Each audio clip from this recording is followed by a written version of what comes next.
Bonjour à tous. Alors, le paradoxe de l'innovation pour l'Agence France Locale, c'est que la France bénéficie depuis l'année dernière d'un modèle qui existe ailleurs en Europe depuis plus d'un siècle. Donc là, on est loin de l'innovation.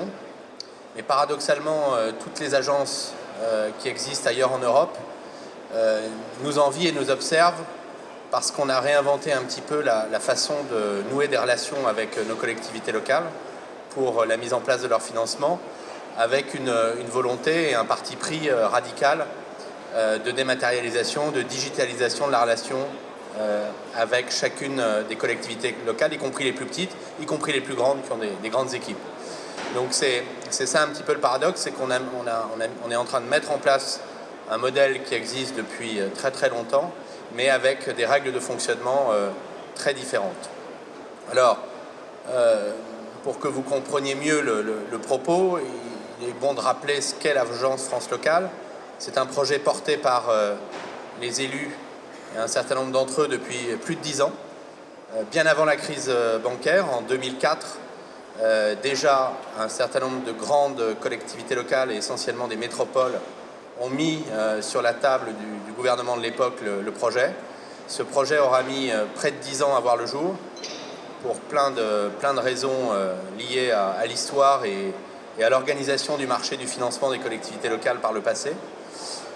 Et enfin, en 2012, le président de la République, lors du Congrès des maires, a donné le go pour ce projet et donc a donné satisfaction à des grands élus qui sont là depuis 2004, notamment la maire de Lille, le maire de Lyon, le maire de Bordeaux, l'ancien maire de Nantes, aujourd'hui ministre.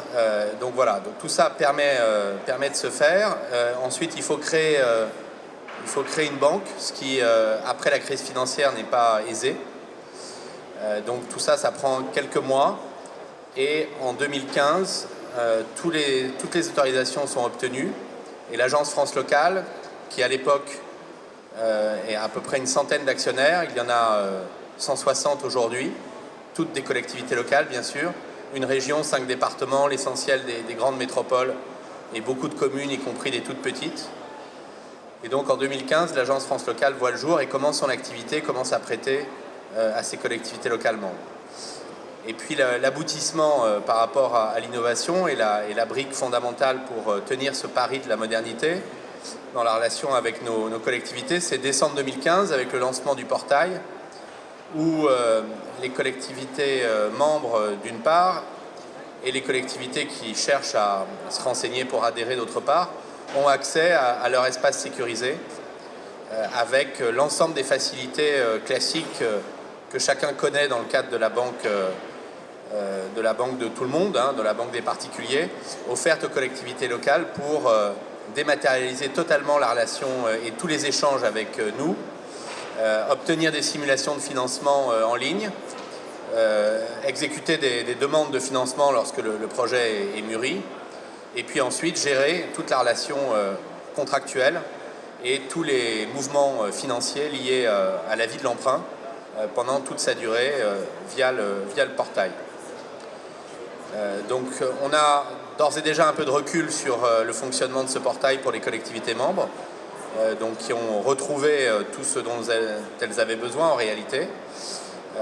Et la dernière brique sera posée l'été prochain, lorsque l'Agence France Locale commencera à proposer des lignes de trésorerie et que les collectivités membres pourront effectuer des tirages en ligne et des demandes de remboursement en ligne qui s'exécuteront en temps quasi réel. Côté collectivités locales non membres, c'est-à-dire les 40 000 qui ne sont pas encore là, le portail leur permet en quelques clics d'obtenir, après l'obtention d'un accès sécurisé, d'obtenir en quelques clics la notation financière qui leur est attribuée, qui est un élément essentiel du fonctionnement du modèle de l'agence. C'est ça qui permet ou non de devenir membre, c'est ça qui permet ou non d'obtenir des crédits, c'est ça qui permet d'obtenir des crédits à des conditions plus ou moins bonnes.